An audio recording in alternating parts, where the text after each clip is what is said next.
मग तुम्ही जेव्हा भक्ती केली तेव्हा तुमचा स्वार्थ होता.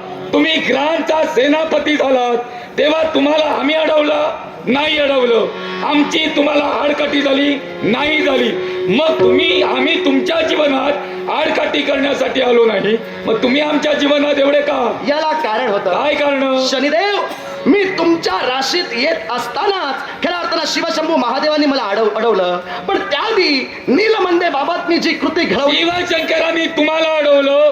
शिवशंकर तुमचे कोण आणि माझे कोण? शिवशंभू महादेव माझे पिता आहे. मग तुझा पिता तुला अडवतोय, याच्यावरच तुझं डोकं चाललं पाहिजे की आपलं काहीतरी चुकतंय, आपला बाप आपल्याला थांबवतोय. विश्वाच्या ठिकाणी पहिला गुरु आई, दुसरा गुरु बाप, तो जर तुला समजावून सांगत असेल आणि तुझी बुद्धी चालत नसेल, दोष माझा नाही तुझा आहे. माझ्या बापानं जेव्हा मला सांगितलं, माझ्या बापानं जेव्हा मला प्रतिकार केला, तेव्हा मी माझी कृती तात्काळ थांबवलेली आहे. त्या पुढं तुमच्या जीवनात अघटित घडेल असं एकही पाऊल मी उचललेलं नाही. मी माझ्या स्थानी स्थित असताना तुम्ही आता जाब विचारण्यासाठी आलात, तेव्हा मी तुम्हाला खऱ्या अर्थानं तुमच्या जीवनात हा प्रसंग का घडविला याचं कारण माझं वर्चस्व तुला नको.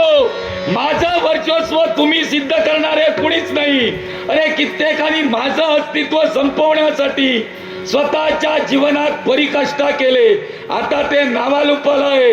पण माझ्याशी संवाद करत असताना त्यांना रंगमंचावर बसवलेलं आहे. एवढं सामर्थ्य माझ्या अंगी आहे, हे मी स्वाभिमानानं आणि स्वतःच्या पराक्रमानं सांगतोय.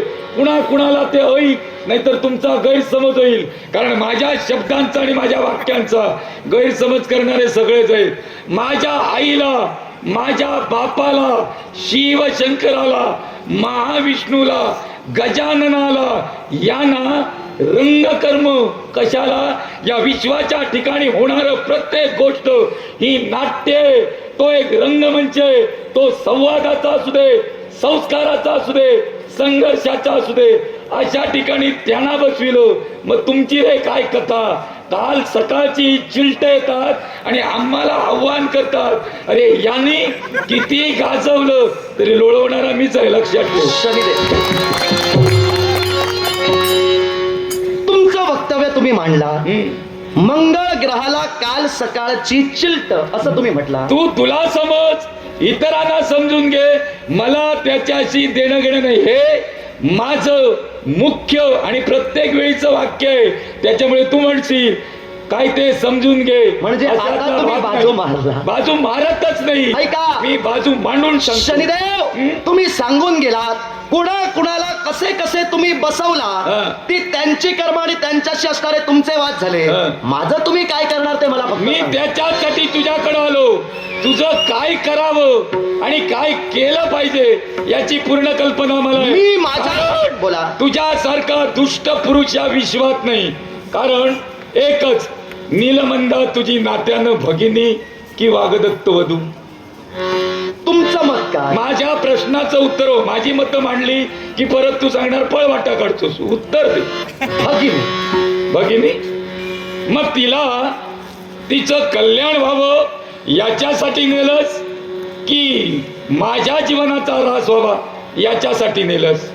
माझ्या मतानुसार मी तिला तिच्या जीवनाचं कल्याण व्हावं याच्यासाठी आणि माझा उद्देश सफल करण्यासाठी. म्हणजे दुसरं कारण, तुम्हाला मला तपापासून वंचित करायचं होतं. हे दोन्ही हेतू साध्य करण्यासाठी. तप करणं पाप आहे का? तप करणं पाप कुठं आहे? मग तप करत असताना तुझ्या मनात हे विचार आले, हे पापी विचार का आले? मग माझ्या तपावर तुझा क्रोध का? ज्यावेळी महाविष्णूनं तप शिवशंकराचं केलं आणि त्या शिवशंकराला नेत्रकमल अर्पण केलं, त्यावेळी काय प्राप्त केलं? निश्चितच खऱ्या अर्थानं वैकुंठीचा नारायण शिवशंभू महादेवांची भक्ती करत होता, तप करत होता.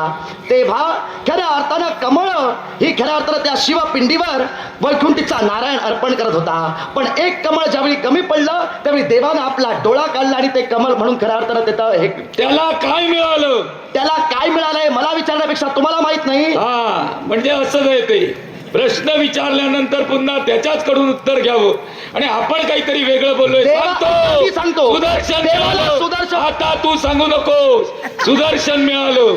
आता हे उत्तर माझ्याकडून तुला हवं होतं. आता एकच प्रश्न विचारतो, शिवशंकरानं या विश्वाच्या ठिकाणी भक्ती कुणाची केली आणि जो जगभक्षक प्राप्त केला तो कुणी दिला आणि तो कसा दिला याचं स्पष्ट उत्तर दे, वाकडा मार्ग नको, उत्तर दे.